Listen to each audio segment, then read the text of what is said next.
우리의 삶이 한 편의 영화가 될 때 오래된 기억처럼 당신의 가슴에 남을 이야기. 모든 삶은 그 자체로 한 편의 명작입니다. 이야기가 숨 쉬는 공간. 여기는 인생극장입니다. 제 이름은 김현우, 45. 남들이 부러워하는 대기업의 부장입니다. 제게 어머니는 솔직히 말해 조금은 귀찮은 존재였습니다. 평생 그를 깨치지 못하신 어머니는 세상이 스마트폰으로 바뀐 이후에도 여전히 구시대에 머물러 계셨지요. 시도 때도 없이 걸려오는 어머니의 전화는 대부분 똑같았습니다. 아들, 휴대폰에 이상한 게 떴는데 이게 뭐냐?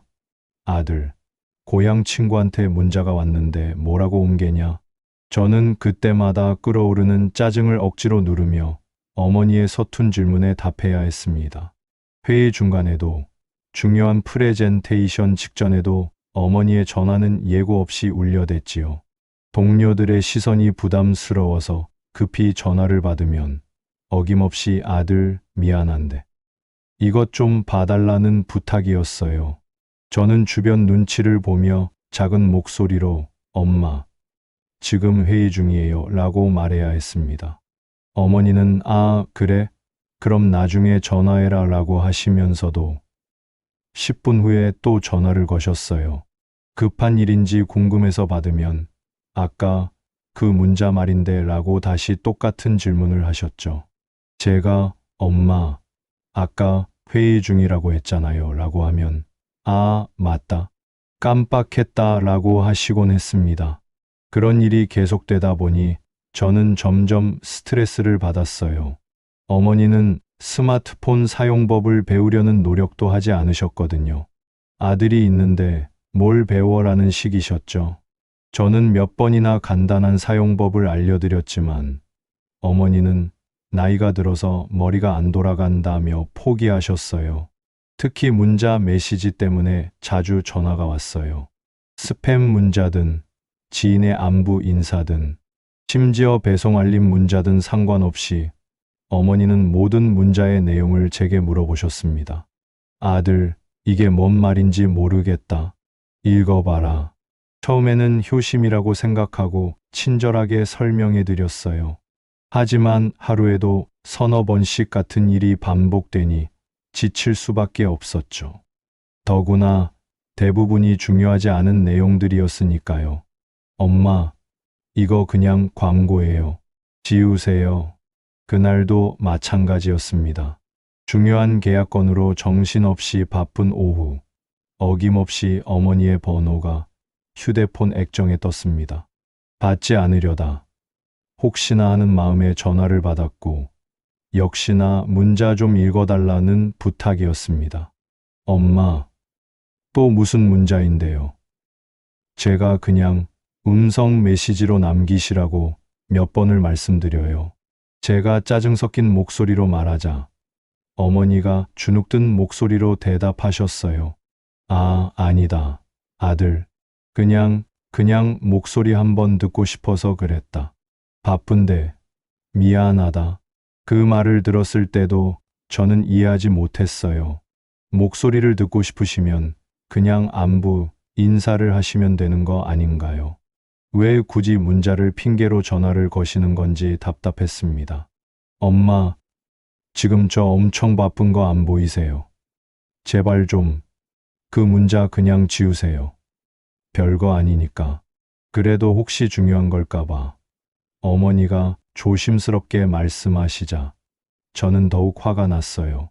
중요한 거면 제가 알아서 전화드렸겠죠. 제발 급한 일. 아니면 전화 좀 하지 마세요. 저는 일방적으로 전화를 끊어버렸습니다.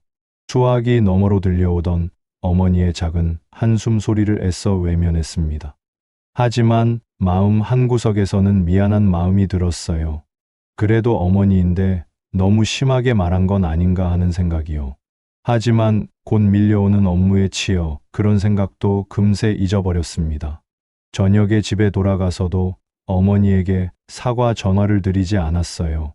어차피 내일 또 비슷한 전화가 올 텐데 사과하면 오히려 더 자주 전화하실 것 같았거든요. 아내가 어머님께는 안부 인사 안 드려? 라고 물어봤을 때도 내일 드릴게 라고 대답했습니다. 그런 일들이 반복되다 보니 저는 점점 어머니의 전화를 피하게 되었어요. 번호가 뜨면 일단 받지 않고 나중에 문자로 회의 중이었어요. 무슨 일이세요? 라고 보냈죠. 그러면 어머니는 아니다. 별일 아니다 라고 답장을 보내셨어요. 하지만 저는 그때 몰랐습니다. 어머니가 별일 아니다 라고 하실 때마다 얼마나 서운해 하셨을지를. 그리고 제가 보내는 그 무심한 문자들이 어머니에게는 어떤 의미였는지를 말입니다. 가끔은 양심의 가책이 들어서 어머니께 안부 전화를 드렸어요. 하지만 그럴 때도 5분을 넘기지 않았죠. 엄마, 건강하시죠? 약 잘 챙겨 드세요. 저는 바빠서 이만 끊을게요. 이런 식으로 형식적인 대화만 나누고 서둘러 전화를 끊었습니다. 어머니는 그럴 때마다 그래, 바쁠 텐데 전화까지 해서 고맙다라고 하셨어요. 하지만 그 목소리에는 아쉬움이 묻어 있었죠. 더 많은 이야기를 나누고 싶어 하시는 게 느껴졌지만 저는 외면했습니다. 명절이나 생신 같은 특별한 날에도 마찬가지였어요. 형식적으로 안부를 묻고 용돈을 송금하고 그것으로 제 의무를 다했다고 생각했죠. 어머니가 언제 한번 집에 내려와서 같이 밥이라도 먹자라고 하시면 바빠서 힘들 것 같아요. 나중에 시간 되면요 라고 대답했습니다. 그런 패턴이 3년간 계속되었어요. 어머니는 점점 전화를 덜 거시게 되었지만 가끔씩은 여전히 문자 읽어달라는 부탁을 하셨죠. 그때마다 저는 똑같은 반응을 보였어요. 짜증을 내고 바쁘다고 하고 급히 끊어버리고 사실 제가 그렇게 바빠서 1분도 낼 수 없는 상황은 거의 없었어요. 하지만 습관적으로 바쁘다고 말하게 되었죠. 그리고 어머니도 제가 바쁜 사람이라는 걸 아시고 점점 더 조심스러워 하셨어요. 지금 생각해보면 어머니는 정말로 문자가 궁금해서가 아니라 제 목소리를 듣고 싶어서 전화하셨던 것 같아요. 하지만 그냥 목소리 듣고 싶다고 하시기에는 제가 너무 차갑게 대했으니까 문자를 핑계로 전화하셨던 거죠. 그 당시에는 그런 어머니의 마음을 전혀 이해하지 못했어요. 그냥 귀찮은 전화, 불필요한 방해로만 생각했죠. 어머니가 얼마나 외로우셨을지, 얼마나 제가 그리우셨을지는 생각해 보지 못했습니다. 제가 작년에 사드린 스마트폰도 어머니에게는 부담스러운 물건이었을 거예요. 사용법도 어렵고 문자가 와도 읽을 수 없고. 하지만 그것이 저와 연결된 유일한 통로였으니까 포기할 수도 없으셨겠죠. 그때는 몰랐습니다. 귀찮다고 끊어버린 그 전화가 제게 남겨진 어머니와의 마지막 대화가 될 줄은. 그리고 제가 그토록 무시했던 그 문자들이 어머니에게는 어떤 의미였는지를 말입니다. 그때 그냥 1분만, 딱 1분만 시간을 내서 읽어드렸더라면 나는 대체 뭐가 그리 바쁘다고 어머니의 마지막 부탁까지 귀찮아했을까? 지금 생각해보면 그 모든 전화 통화를 합쳐도 고작 몇 시간에 불과했을 텐데 말입니다. 하지만 후회는 항상 너무 늦게 찾아오는 법이죠. 어머니는 다음 날 새벽 조용히 세상을 떠나셨습니다. 주무시다가 편안히 가셨다는 연락을 받았을 때 저는 믿을 수가 없었습니다. 불과 몇 시간 전까지만 해도 제게 전화를 걸어 목소리를 들려주시던 분이 이 세상에 없다는 사실을 실감할 수 없었지요. 새벽 5시에 울린 전화벨 소리가 아직도 귓가에 맴돕니다. 형님, 어머님이 돌아가셨습니다. 사촌형의 떨리는 목소리였어요. 저는 한동안 아무 말도 할 수 없었습니다. 어제까지도 멀쩡하게 전화를 주고받던 어머니가 갑자기 돌아가셨다니 도저히 믿을 수가 없었어요. 급히 고향으로 내려가는 길에 저는 계속 어머니께 전화를 걸었어요. 설마 하는 마음에 혹시나 하는 바람으로요. 하지만 현재 사용하지 않는 번호입니다 라는 자동 안내만 들려올 뿐이었습니다. 그제야 현실이 실감났어요. 고향집에 도착했을 때 어머니는 이미 수의를 입고 계셨어요. 평소보다 훨씬 작아 보이시는 어머니의 모습에 저는 무릎이 꺾어졌습니다. 어제까지도 제게 바쁘지? 하고 물어보시던 그 입술이 이제는 영원히 침묵하고 계셨어요. 장례식장은 수많은 조문객들로 붐볐습니다. 어머니가 평소 얼마나 많은 분들께 사랑받고 계셨는지 그때서야 깨달았어요. 마을 이장님부터 시작해서 동네 아주머니들, 어머니와 친하게 지내시던 모든 분들이 찾아와 주셨습니다. 저는 상주로서 기계적으로 허리를 숙이고 울고 사람들을 맞이했습니다. 고인이 참 좋은 분이셨어요.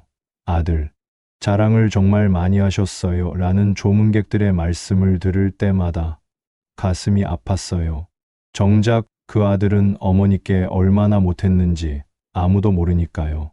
슬펐습니다. 분명 슬펐지만 이상하게도 눈물은 나지 않았습니다. 오히려 문득문득, 아, 이제 더 이상 귀찮은 전화는 오지 않겠구나 하는 끔찍하고 이기적인 생각이 스치는 제 자신에게 소름이 돋았습니다. 저는 슬픔보다 그런 생각을 하는 제 자신에 대한 혐오감으로 더욱 고통스러웠습니다. 남들이 볼 땐 효심 깊은 아들이었지만 저 자신은 알고 있었습니다. 저는 어머니에게 좋은 아들이 아니었다는 것을. 여보, 이제 그만 울어. 어머님 좋은 곳으로 가셨을 거야. 아내가 제 등을 토닥이며 말했지만 저는 초점 없는 눈으로 나 괜찮아 라고 대답할 뿐이었어요. 괜찮기는. 당신 어제 한숨도 못 잤잖아. 아내는 제 등을 토닥여 주었지만 그 어떤 위로도 제 귀에 들어오지 않았습니다. 조문객들이 건네는 위로의 말씀들도 마찬가지였어요. 고인의 명복을 빕니다. 하늘에서 편히 쉬실 거예요. 같은 말들이 공허하게 들렸습니다. 특히 마을 어른들이 현우가 참 효자라고 어머니가 자랑을 많이 하셨어 라고 할 때마다 더욱 괴로웠어요. 어머니는 마을 사람들에게 저를 자랑하셨지만 정작 저는 어머니의 전화를 귀찮아했으니까요. 장례 기간 동안 저는 어머니의 지인들로부터 많은 이야기를 들었어요. 어머님이 현우 씨 이야기를 정말 많이 하셨어요. 서울에서 큰 회사 다닌다고, 부장까지 됐다고 얼마나 자랑스러워 하시던지요. 그런데 가끔은 서운해 보이기도 하셨어요. 아들이 바빠서 자주 연락을 못 한다면서. 그래도 이해한다고 성공한 아들을 둬서 기쁘다고 하시더라고요. 그런 말을 들을 때마다 저는 고개를 들 수가 없었어요.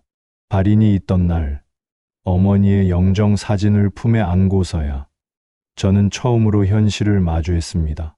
사진 속 어머니는 낡은 스마트폰을 손에 꼭 쥐고 환하게 웃고 계셨지요. 제가 작년에 억지로 사들였던 바로 그 휴대폰이었습니다. 그 사진을 보는 순간 그제야 본물 터지듯 눈물이 쏟아졌습니다. 어머니가 그 휴대폰을 얼마나 소중히 여기셨는지, 그 안에 제가 보낸 문자들을 얼마나 아끼셨는지 그때는 몰랐거든요. 영정사진 속 어머니의 미소가 저를 바라보고 계시는 것 같았어요. 마치 괜찮다, 아들아. 엄마는 이해한다 라고 말씀하시는 것 같아서 더욱 눈물이 났습니다. 저는 그 자리에서 처음으로 소리내어 울었어요. 엄마, 미안해. 내가 다 잘못했어. 하지만 이제는 너무 늦었어요. 어머니는 더 이상 제 사과를 들을 수 없었으니까요. 제가 그토록 귀찮아했던 그 목소리를 다시는 들을 수 없게 되었으니까요.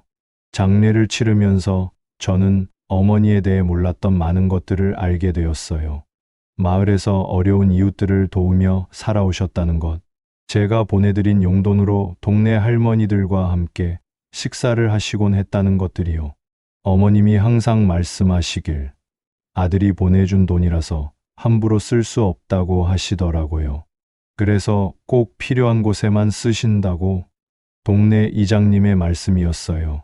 저는 그저 형식적으로 보낸 용돈이었는데 어머니에게는 그렇게 소중한 돈이었던 거죠.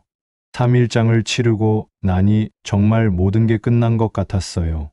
마지막으로 관을 닫을 때 저는 어머니께 말씀드렸어요. 엄마, 진짜 죄송해요. 제가 좀 더 잘할 걸 그랬어요. 하지만 어머니는 더 이상 대답해 주실 수 없었어요. 화장장으로 가는 길에 저는 계속 어머니를 생각했어요. 어머니의 마지막 순간은 어떠셨을까? 혹시 외롭지는 않으셨을까? 저를 원망하지는 않으셨을까? 그런 생각들이 꼬리에 꼬리를 물고 이어졌어요. 장례를 마치고 집으로 돌아와서도 저는 계속 멍한 상태였어요. 아내가 이제 좀 쉬어라고 해도 잠이 오지 않았어요. 어머니가 돌아가셨다는 현실이 받아들여지지 않았거든요. 며칠 동안은 습관적으로 어머니께 전화를 걸 뻔했어요. 뭔가 좋은 일이 있으면 엄마한테 알려드려야지 하는 생각이 먼저 들었거든요.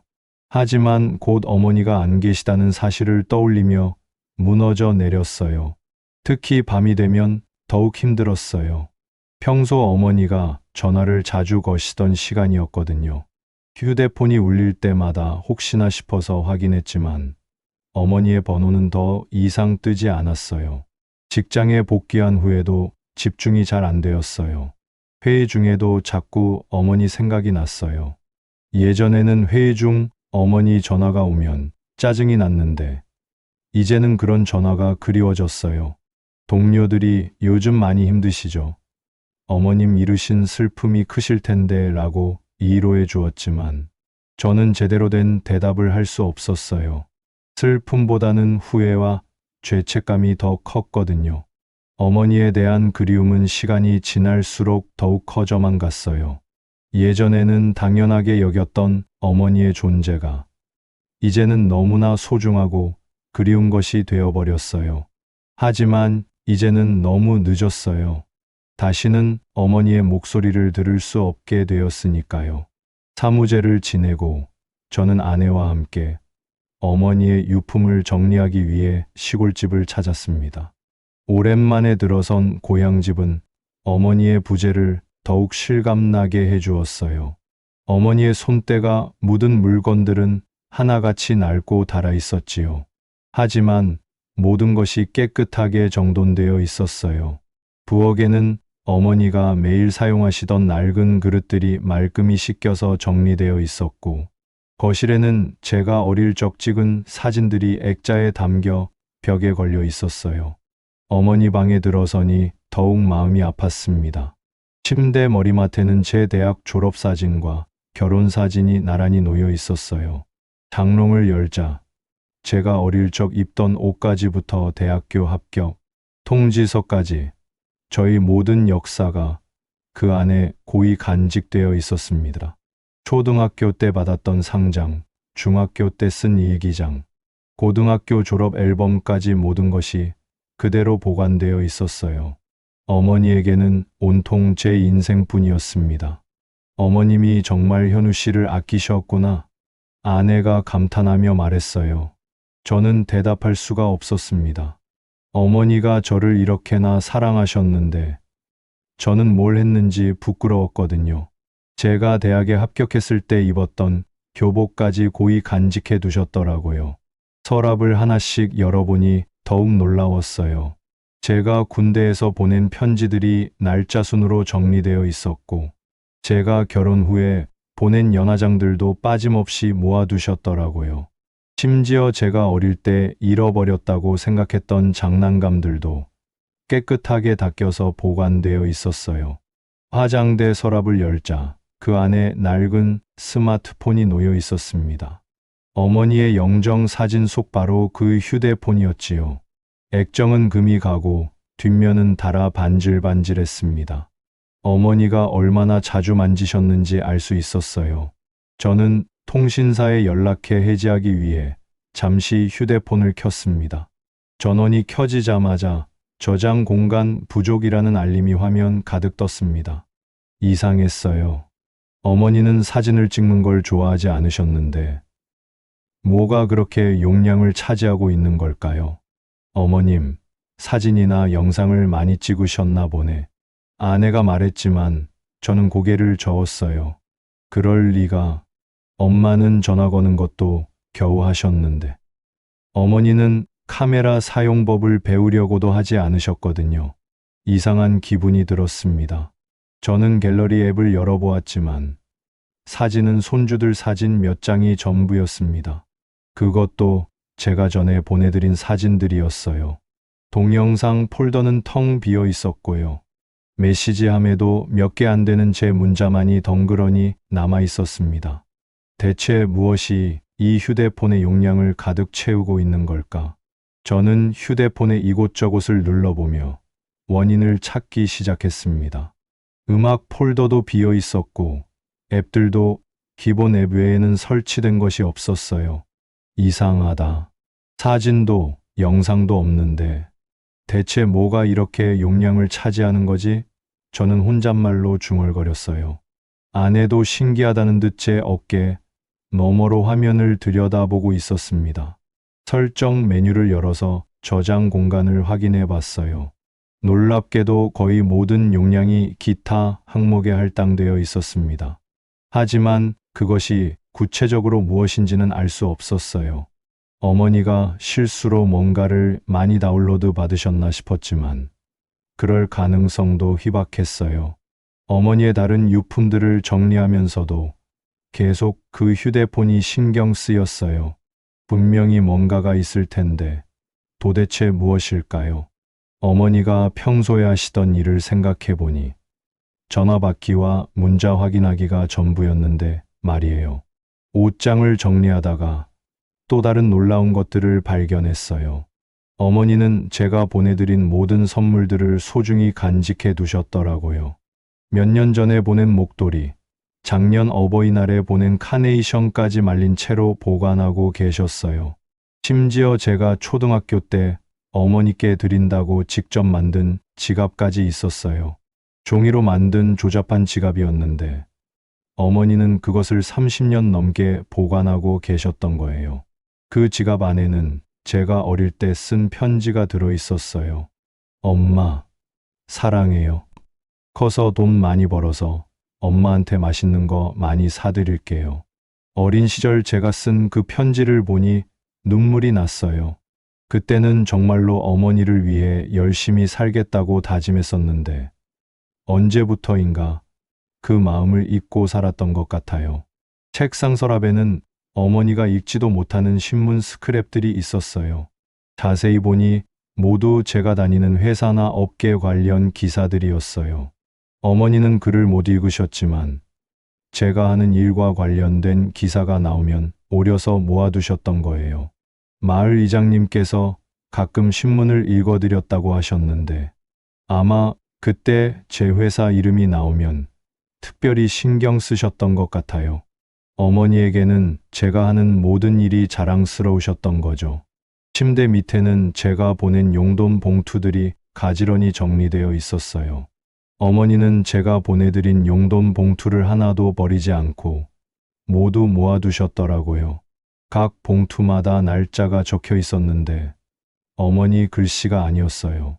아마 마을 누군가가 대신 적어드린 것 같았어요. 그 봉투들을 하나씩 펼쳐보니 어머니가 용돈을 어떻게 사용하셨는지 알 수 있었어요. 대부분 생활비로 사용하셨지만 일부는 마을 어려운 분들을 도우는 데 쓰셨더라고요. 봉투 뒤편에 간단한 메모가 있었는데 김씨네 할머니 약값, 박씨네 아이 학용품비 이런 식으로 적혀 있었어요. 저는 그제야 깨달았어요. 어머니가 얼마나 착하게 살아오셨는지, 그리고 제가 보낸 돈을 얼마나 소중히 여기셨는지를요. 저에게는 그냥 형식적으로 보낸 용돈이었는데 어머니에게는 그것으로 많은 선한 일을 하셨던 거예요. 유품 정리를 마치고 나니 해가 저물고 있었어요. 하지만 여전히 그 휴대폰의 정체를 알 수 없었어요. 저는 다시 한번 휴대폰을 손에 들고 이것저것 눌러보기 시작했습니다. 분명히 뭔가 숨겨진 비밀이 있을 것 같았거든요. 여보, 이제 그만하고 집에 가자. 내일 다시 와서 정리하면 되잖아. 아내가 말했지만 저는 포기할 수 없었어요. 이 휴대폰이 어머니의 마지막 흔적인 것 같았거든요. 여기에 어머니의 마지막 메시지가 숨어 있을지도 모른다는 생각이 들었어요. 저는 휴대폰에 파일 관리자 앱을 열었습니다. 기계치인 제가 평생 열어볼 일 없던 어플이었지요. 스마트폰을 사용한 지 몇 년이 되었지만 이런 앱이 있는지도 몰랐어요. 어머니 휴대폰의 용량 문제를 해결하려다 보니 처음 접하게 된 앱이었죠. 폴더 목록을 살피던 중 유독 용량이 큰 폴더 하나를 발견했습니다. 이름은 음성 녹음. 다른 폴더들은 몇십 MB 정도였는데 이 폴더만 2GB가 넘었어요. 어머니가 음성 녹음을 하셨다고요. 어머니는 녹음 기능이 있는 줄도 모르셨을 텐데 말이에요. 그 폴더에 들어가 본 저는 제 눈을 의심했습니다. 화면, 카드, 빼곡하게 들어찬 파일 목록, 파일의 이름은 모두 똑같은 형식이었습니다. 아들 문자에, 아들 문자이, 아들 문자 3. 그렇게 마지막 파일인 아들 문자 1287까지 무려 1000개가 넘는 음성 파일이 저장되어 있었습니다. 저는 화면을 몇 번이나 다시 확인했어요. 1287개의 파일이라니. 도대체 어머니가 언제 이렇게 많은 녹음을 하신 걸까요? 파일 날짜를 보니 3년 전부터 최근까지 꾸준히 저장되어 있었어요. 거의 매일 같이 파일이 생성되어 있더라고요. 부엌에서 여보, 뭐 이상한 거라도 있어? 아내가 저녁 준비를 하면서 물었어요. 저는 멍하니 화면을 바라보며 대답했습니다. 아니, 엄마가 녹음해둔 파일이 좀 있네. 실수로 녹음됐나 봐. 지워야겠다. 저는 대수롭지 않게 생각했습니다. 기계를 잘 다루지 못하셨던 어머니가 실수로 녹음 버튼을 눌러 쓸데없는 파일들만 가득 저장해 둔 것이라 여겼지요. 아마 전화를 받으면서 실수로 녹음 버튼을 누르셨거나 아니면 휴대폰을 주머니에 넣으면서 버튼이 눌린 게 아닐까 생각했어요. 전체 선택 버튼을 누르고 삭제 버튼의 손가락을 가져갔습니다. 1287개 파일을 한 번에 지우면 용량 문제도 해결되고 휴대폰 해지 절차도 간단해질 것 같았어요. 하지만 그 순간 망설여졌습니다. 이게 정말 실수일까? 1287번의 실수가 있을 수 있을까? 어쩌면 여기에 어머니가 남긴 마지막 목소리가 하나라도 담겨 있지 않을까? 혹시 어머니가 저에게 하고 싶으셨던 말씀이 녹음되어 있을지도 모르잖아요. 마지막으로 딱 하나만 들어보자. 혹시 모르잖아. 저는 마지막 효심 같은 마음으로 삭제 버튼 대신 가장 첫 파일인 아들 문자를 눌렀습니다. 3년 전 파일이었어요. 그때 제가 어머니께 무슨 문자를 보냈었는지 기억도 나지 않았어요. 스피커에서 작은 소음과 함께 목소리가 흘러나오기 시작했습니다. 하지만 그 목소리는 제가 그토록 듣고 싶어 했던 어머니의 목소리가 아니었습니다. 뭔가 이상했어요. 기계적이고 감정이 없는 목소리였거든요. 처음에는 어머니가 감기에 걸려서 목소리가 이상해진 건가 생각했어요. 하지만 들어보니 그게 아니었어요. 이건 사람 목소리가 아니라 기계음이었어요. 휴대폰에서 나는 그 딱딱하고 무미건조한 TTS, 즉 텍스트 음성 변환 소리였습니다. 그런데 그 기계음이 읽어주는 내용이 뭔가 익숙했어요. 엄마, 나 현우. 오늘 바빠서 못 가요. 주말에 갈게요. 이 문장, 제가 3년 전에 어머니께 보냈던 문자 메시지였습니다. 정확히 기억나지는 않았지만 분명히 제가 쓴 문체였어요. 저는 그 자리에 얼어붙고 말았습니다. 이게 대체 뭘까? 왜 기계음이 제 문자를 읽어주고 있는 거지? 그리고 왜 어머니는 이걸 녹음해서 저장해 두신 걸까? 이해할 수 없는 상황이었어요. 정신을 차리고 떨리는 손으로 다음 파일을 눌렀습니다. 아들 문자이. 또다시 기계음이 울려 퍼졌어요. 용돈 보내드렸어요. 아껴 쓰세요. 이것도 제가 보냈던 문자였어요. 단답형에 딱딱하고 형식적인 문자였죠. 저는 미친 사람처럼 파일들을 하나씩 눌러보았습니다. 회의 중입니다. 나중에 전화할게요. 네. 모든 파일은 어머니의 목소리가 아닌 제가 보냈던 문자들을 읽어주는 기계음의 녹음본이었습니다. 각각의 파일마다 제가 보낸 무심한 문자들이 차가운 기계음으로 재생되고 있었어요. 무작위로 몇 개를 더 들어봤어요. 감기 조심하세요. 병원 가셨어요? 약 먹고 주무세요. 어머니가 아프셨을 때 보냈던 문자들도 있었고, 생신 축하드려요. 용돈 부족하면 말씀하세요. 같은 특별한 날의 문자들도 있었어요. 그제야 저는 깨달았습니다. 어머니는, 글을 읽지 못하는 어머니는 제가 보낸 문자가 오면 휴대폰에 글자 읽어주기 기능으로 그 내용을 확인하셨던 겁니다. 그리고는 그 기계음을 행여나 잊어버릴까봐, 다시 듣고 싶을까봐 음성 녹음 기능으로 하나하나 녹음해서 저장해 두셨던 것입니다. 어머니에게는 그 차가운 기계음이 아들의 목소리였던 거예요. 글을 읽을 수 없으니까 기계의 도움을 받아서 제 문자를 확인하시고 그것을 녹음해서 나중에 다시 들으셨던 거죠. 마치 제가 직접 말해주는 것처럼 여기시면서요. 저는 그 자리에 주저앉았어요. 갑자기 온몸에 힘이 빠졌거든요. 어머니가 왜 자꾸 문자 읽어달라고 전화하셨는지 이제야 이해가 됐어요. 어머니는 제 문자를 혼자서는 읽을 수 없으셨던 거예요. 그래서 기계의 도움을 받으셨던 거고요. 하지만 왜 녹음까지 하셨을까요? 그냥 기계음으로 한번 들으시면 될 텐데. 아, 그랬구나. 어머니는 제 문자를 단순히 내용 확인용으로만 들으신 게 아니었어요. 그것을 아들의 목소리라고 생각하시고 그리워할 때마다 다시 들으시려고 녹음해 두셨던 거예요. 엄마, 이게 아니잖아. 왜 이렇게까지 했어? 저는 혼잣말로 중얼거렸어요. 눈앞이 흐려지기 시작했어요. 어머니가 얼마나 제 소식을, 제 목소리를 간절히 원하셨는지 이제야 깨달았거든요. 3년간 1287개의 파일, 거의 매일같이 제 문자를 기계음으로 들으시고 그것을 녹음해서 보관하셨던 어머니, 그 차가운 기계음을 아들의 목소리라고 여기며 밤마다 들으셨을 어머니의 모습이 떠올랐어요. 스피커에서 흘러나온 것은 감정 하나 실리지 않은 딱딱하고 차가운 기계음 TTS였습니다. 그리고 그 기계음이 읽어 내려간 문장은 제 심장을 그대로 꿰뚫어 버렸습니다. 엄마, 나 현우. 오늘 바빠서 못 가요. 주말에 갈게요. 3년 전 제가 어머니께 보냈던 무심한 문자 메시지였습니다.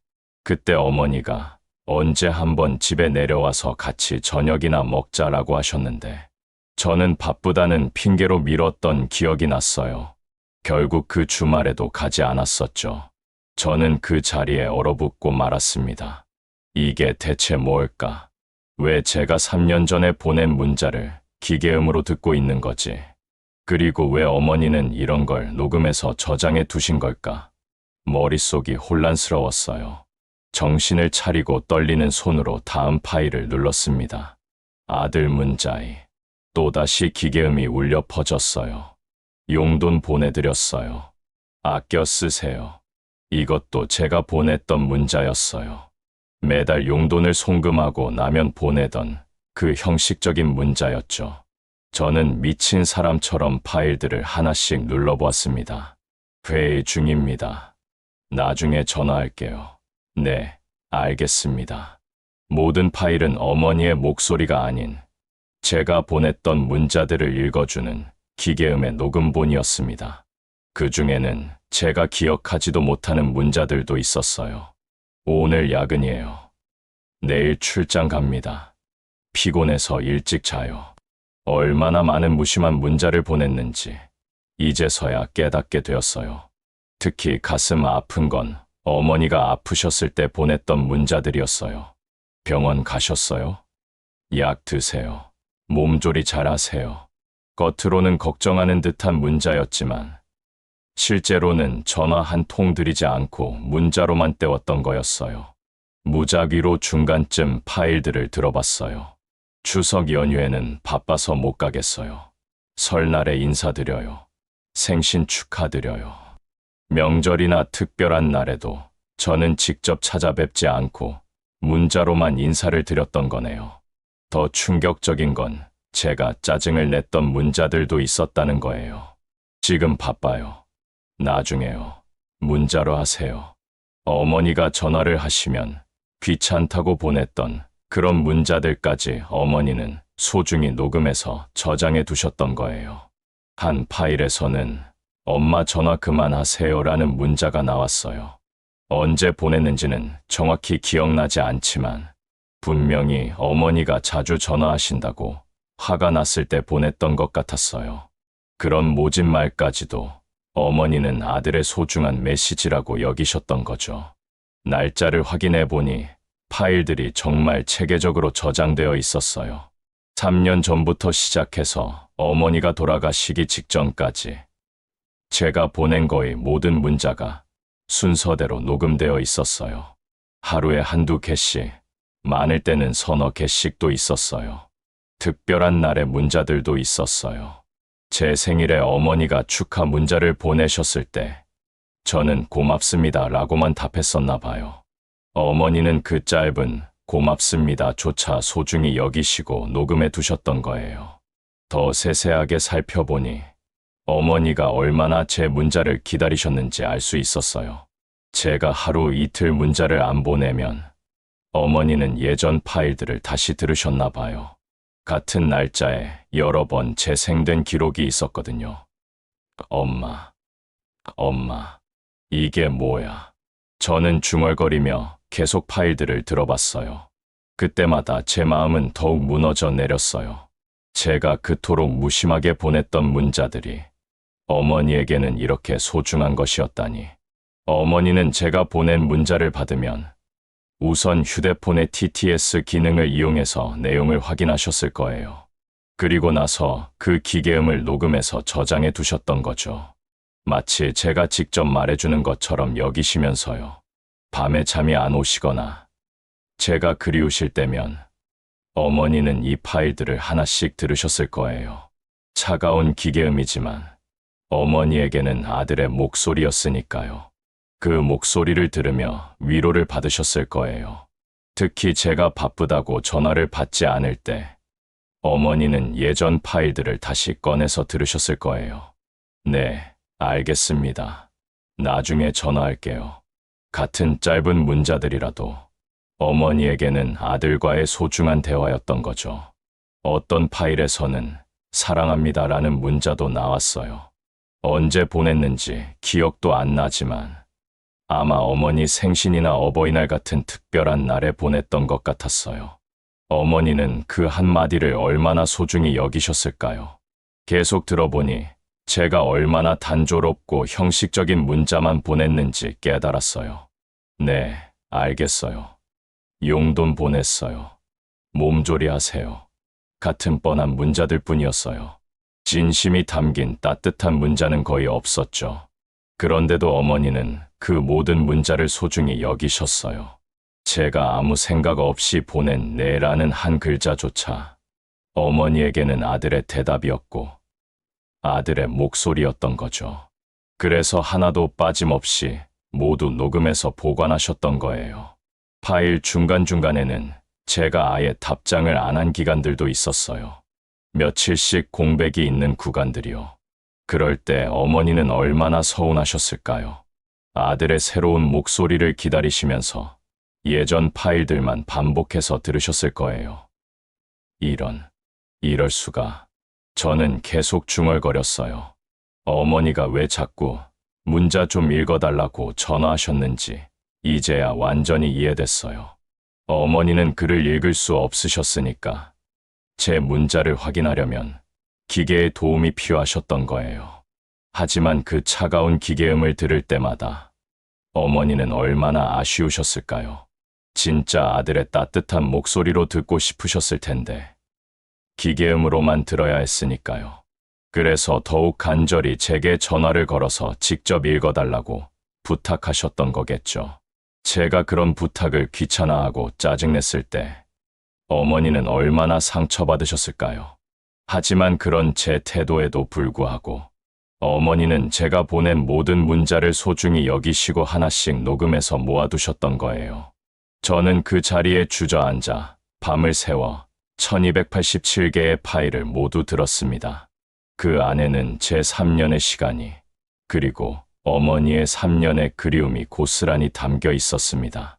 제가 승진했다고 보냈던 기쁜 소식의 문자, 아프다고 보냈던 걱정의 문자, 그리고 제가 짜증내며 보냈던 수많은 차가운 문자들까지.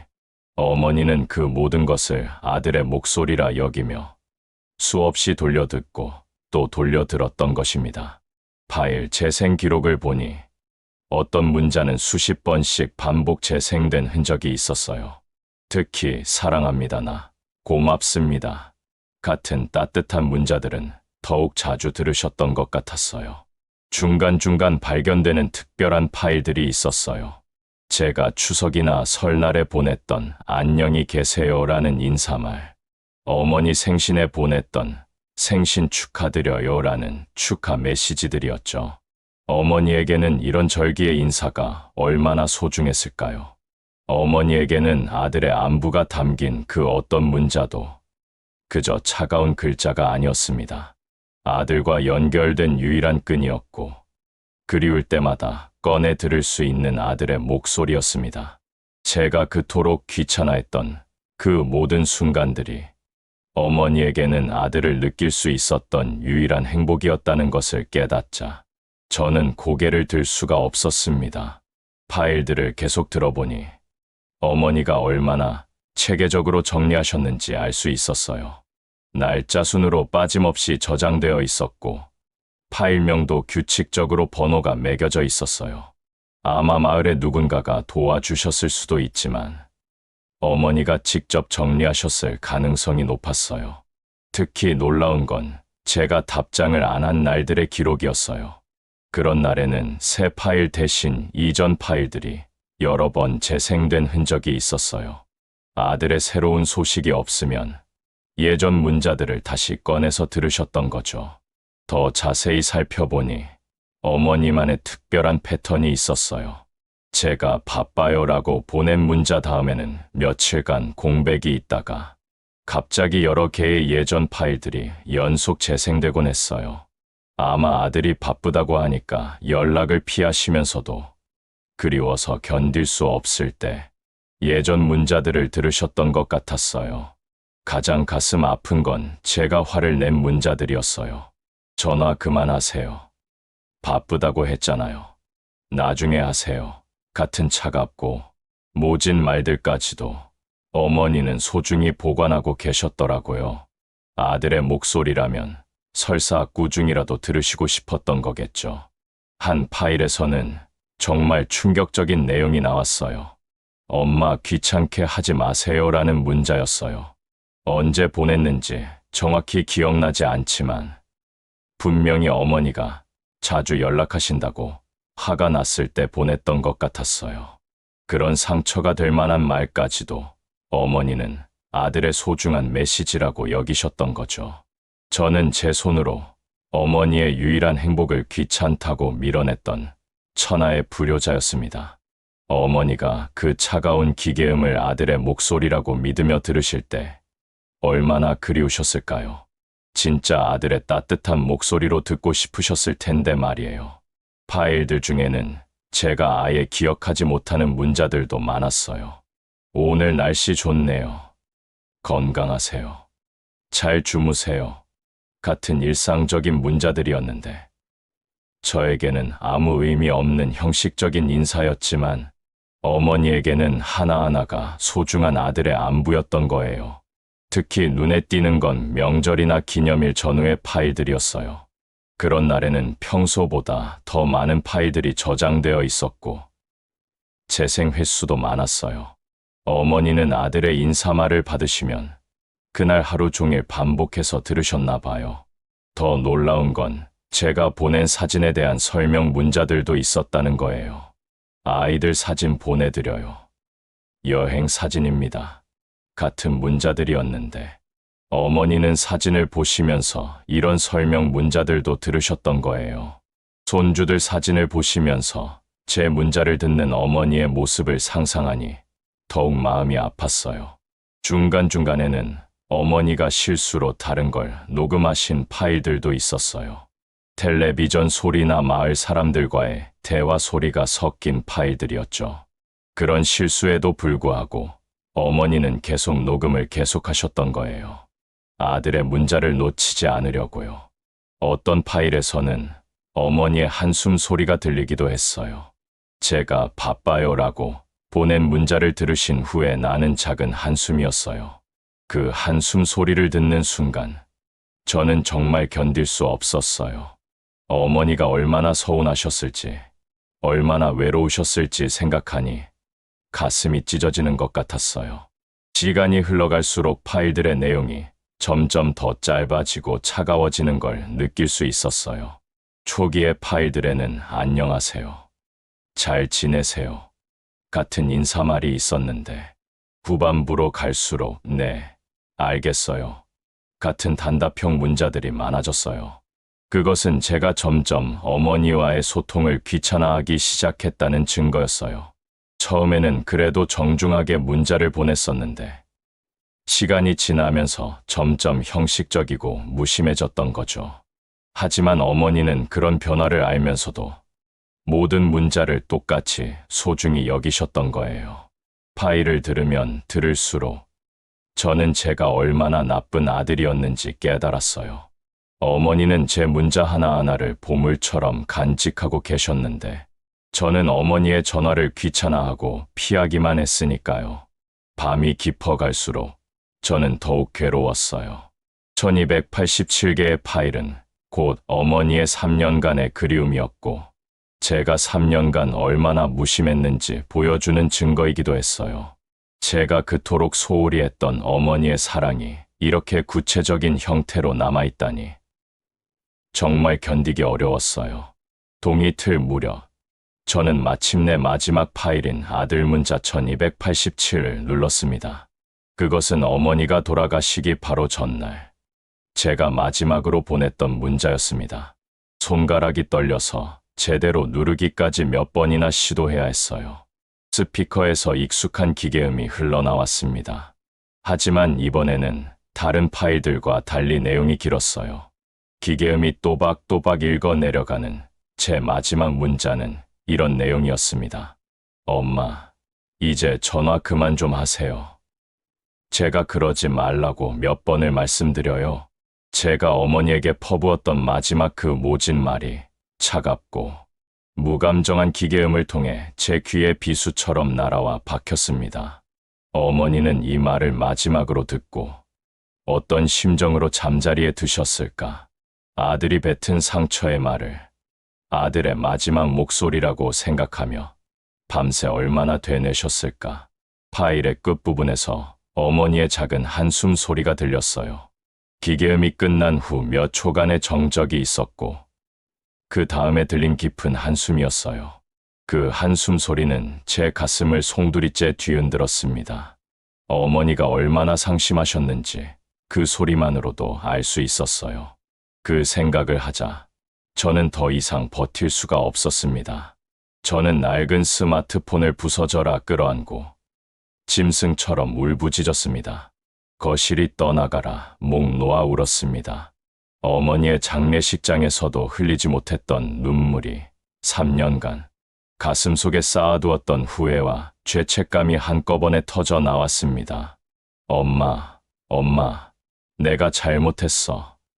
내가 다 잘못했어. 제발 한 번만이라도 다시 전화해줘. 엄마, 이제 귀찮다고 안 할게. 몇 시간이든 다 들어줄게 제발. 하지만 휴대폰은 더 이상 울리지 않았습니다. 제 오열만이 텅 빈 시골집을 가득 메울 뿐이었습니다. 저는 바닥에 엎드려서 계속 울었어요. 어머니가 그 차가운 기계음을 들으시면서도 아들이 전화해주는 것보다는 낫다고 생각하셨을 거라는 생각이 들었어요. 저는 어머니에게 진짜 목소리를 들려드릴 기회가 그렇게 많았는데 모두 놓쳐버렸어요. 1287개의 파일을 모두 들은 후에야 저는 어머니가 정말로 원하셨던 게 무엇인지 깨달았어요. 문자를 읽어달라는 것도, 자주 전화를 거는 것도 모두 제 목소리가 듣고 싶으셨기 때문이었어요. 하지만 저는 그 간절한 마음을 전혀 이해하지 못했죠. 어머니에게는 제가 보낸 네라는 한 글자조차 소중한 아들의 메시지였어요. 바빠요 라는 차가운 문자도, 나중에 전화할게요 라는 미루는 말도 모두 아들의 목소리였어요. 그래서 하나하나 소중히 녹음해서 보관하셨던 거예요. 제가 문자 읽어달라는 부탁을 귀찮아할 때마다 어머니는 그냥 기계음으로 들어야지라고 체념하셨을 거예요. 하지만 그 기계음을 들으시면서도 아들 목소리로 듣고 싶다는 간절한 마음을 품고 계셨을 거예요. 저는 어머니의 휴대폰을 가슴에 안고 계속 울었어요. 어머니가 이 휴대폰을 얼마나 소중히 여기셨는지, 이 안에 담긴 기계음들을 얼마나 아들의 목소리라고 믿고 싶어 하셨는지 생각하니 견딜 수가 없었어요. 특히 마지막 파일의 그 한숨 소리가 계속 귓가에 맴돌았어요. 어머니는 제 모진 문자를 들으신 후에 얼마나 마음 아파하셨을까요? 그래도 그것마저 아들의 목소리라고 여기시며 소중히 간직하셨겠죠. 저는 그때서야 깨달았어요. 어머니가 그토록 자주 문자 좀 읽어달라고 부탁하신 진짜 이유를요. 어머니는 정말로 문자 내용이 궁금해서가 아니라 제 목소리를 듣고 싶어서 전화하셨던 거예요. 하지만 그냥 목소리 듣고 싶다고 말하기에는 제가 너무 바빠 보였으니까 문자를 핑계로 전화하셨던 거죠. 만약 제가 그 마음을 알았다면 기꺼이 매일 전화를 드렸을 텐데요. 어머니가 그리워하시는 아들의 목소리를 실컷 들려드렸을 텐데요. 하지만 이제는 너무 늦었어요. 어머니는 더 이상 제 목소리를 들을 수 없게 되었으니까요. 저는 파일들을 다시 하나씩 들어봤어요. 이번에는 제 관점이 아니라 어머니 관점에서 들어봤죠. 어머니가 이 차가운 기계음을 들으시면서 어떤 기분이셨을지, 얼마나 아들이 그리우셨을지 상상해봤어요. 용돈 보내드렸어요 라는 문자를 들으실 때 어머니는 고마운 아들이구나 라고 생각하셨을 거예요. 바빠요 라는 문자를 들으실 때는 우리 아들 열심히 살고 있구나 라고 대견해 하셨을 거예요. 설사 전화하지 마세요 라는 모진 말을 들으셔도 아들이 바쁘니까 이해해야지 라고 참으셨을 거예요. 그런 어머니의 마음을 생각하니 저는 더욱 괴로웠어요. 어머니는 항상 저를 이해하려고 하셨는데 저는 어머니를 이해하려는 노력을 전혀 하지 않았어요. 어머니의 간절한 마음을, 외로운 마음을 전혀 헤아리지 못했어요. 후회는 언제나 너무 늦게 찾아온다는 진리를 저는 제 삶의 가장 아픈 방식으로 배우고 있었습니다. 사랑해요 라는 문자 한 통 더 보냈더라면, 전화 한 번 더 따뜻하게 받아주었더라면 어머니는 얼마나 행복하셨을까요? 하지만 이제는 모든 게 늦었어요. 어머니는 더 이상 제 문자를 기다리지 않으시고 제 전화를 받지 않으실 거예요. 1287번의 기회를 모두 놓친 저에게는 이제 후회만이 남았을 뿐이에요. 저는 계속 울면서 어머니께 사과했어요. 엄마, 미안해요. 정말 미안해요. 제가 몰랐어요. 제가 정말 바보였어요. 하지만 어머니는 더 이상 제 사과를 들을 수 없었어요. 오직 2287개의 파일만이 어머니의 마지막 사랑을 증명하고 있을 뿐이었어요. 며칠 후, 저는 처음으로 홀로 어머니의 묘소를 찾았습니다. 비석 앞에 낡은 스마트폰을 내려놓고 한참 동안 아무 말도 하지 못했습니다. 무슨 말을 할 수 있었을까요? 미안하다는 말로는 도저히 제 죄를 씻을 수 없을 것 같았습니다. 엄마, 저 이제야 알았어요. 엄마가 왜 그렇게 자주 전화하셨는지, 왜 문자를 읽어달라고 하셨는지. 제가 정말 바보였어요. 엄마는 제 목소리를 듣고 싶으셨던 거죠. 그런데 저는 귀찮다고만 했어요. 바람이 불어와 비석 앞에 놓인 꽃들을 흔들었습니다. 마치 어머니가 괜찮다고 말씀하시는 것 같았어요. 하지만 저는 괜찮지 않았어요. 이 죄책감을 어떻게 감당해야 할지 모르겠어요. 집으로 돌아온 저는 문득 어머니의 휴대폰에서 단 하나의 진짜 음성 메시지를 발견했습니다. 1년 전 제 생일, 제가 전화를 받지 않자 어머니가 남겨두신 짧은 메시지였습니다. 잊고 있었던 그 메시지를 저는 떨리는 손으로 재생했습니다. 아들, 현우야, 생일 축하한다. 밥은 먹고 다니냐? 엄마가 많이 사랑한다. 따뜻하고 다정하고 세상에서 가장 그리운 어머니의 진짜 목소리였습니다. 그 짧은 43초의 음성 메시지를 들으며 저는 또다시 눈물을 흘렸어요. 1287개의 차가운 기계음과는 완전히 다른 어머니의 살아있는 목소리였어요. 어머니 목소리에는 제게 들려주고 싶은 수많은 말들이 담겨 있었어요. 하지만 전화를 받지 않는 아들 때문에 음성 메시지로 남겨야 했던 서운함도 느껴졌어요. 그럼에도 불구하고 어머니는 사랑한다는 말을 빼먹지 않으셨어요. 저는 그 음성 메시지를 스마트폰에 저장했습니다. 그리고 이제는 제가 그 목소리를 하루에도 수십 번씩 돌려듣습니다. 어머니가 제 문자를 기계음으로 녹음해 들었던 바로 그 마음으로, 그 간절하고 그리운 마음으로 말이에요. 어머니의 목소리를 들을 때마다 저는 새로운 다짐을 합니다. 앞으로는 누군가의 전화를 귀찮아하지 않겠다고, 특히 가족의 연락을 소홀히 하지 않겠다고, 어머니가 그토록 원하셨던 따뜻한 소통을 이제는 제가 다른 사람들에게 먼저 건네겠다고요. 직장에서도 변화가 있었어요. 후배들이 개인적인 고민으로 전화를 걸어올 때 예전 같으면 바쁘다고 미뤘을 텐데 이제는 시간을 내서 들어주려고 해요. 누군가에게는 그 전화 한 통이 얼마나 소중할지 모르니까요. 아내와의 대화도 달라졌어요. 예전에는 응, 그래 같은 단답형 대화가 많았는데 이제는 좀 더 자세히 물어보고 관심을 보이려고 해요. 어머니가 원하셨던 건 바로 이런 따뜻한 관심이었을 텐데 왜 그때는 몰랐을까요? 어머니의 1287개 파일은 저에게 큰 교훈을 주었어요.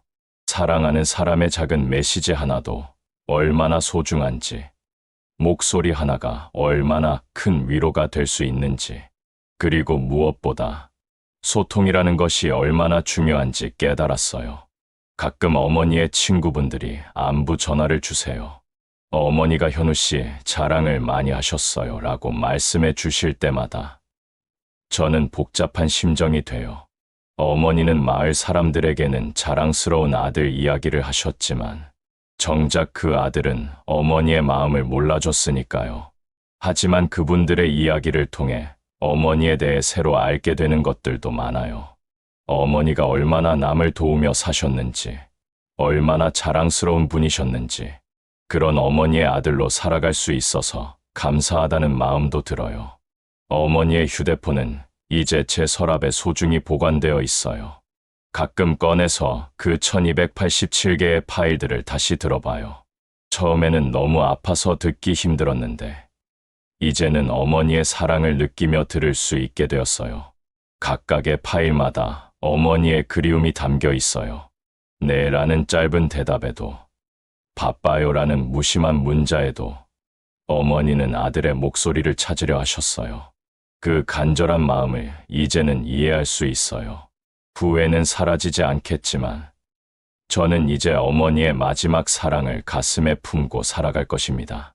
그리고 다짐합니다. 제 남은 삶은 어머니가 그토록 듣고 싶어 하셨을 그 따뜻한 아들의 목소리로 채워나가겠다고. 매일 아침 일어나면 저는 어머니의 음성 메시지를 들으며 하루를 시작해요. 현우야, 엄마가 많이 사랑한다는 그 따뜻한 목소리로. 그리고 하루를 마칠 때도 그 목소리를 들으며 잠자리에 들어요. 어머니는 더 이상 제게 전화를 걸지 않으시지만 그 43초의 음성 메시지 안에는 어머니의 모든 사랑이 담겨 있어요. 1287번의 차가운 기계음을 들으시면서도 포기하지 않으셨던 그 사랑이요. 이제 저는 알아요. 진정한 소통이란 무엇인지, 가족의 소중함이 무엇인지, 그리고 무엇보다 어머니의 사랑이 얼마나 깊고 넓었는지. 비록 늦었지만 이제라도 깨달을 수 있어서 다행이에요. 어머니의 목소리는 이제 제 마음속에 영원히 살아있을 거예요. 1287개의 기계음 속에서도 찾으려 하셨던 그 따뜻한 사랑의 목소리로. 그리고 저는 그 목소리를 다른 사람들에게도 전해줄 거예요. 어머니가 원하셨던 그 따뜻한 소통을 통해서요.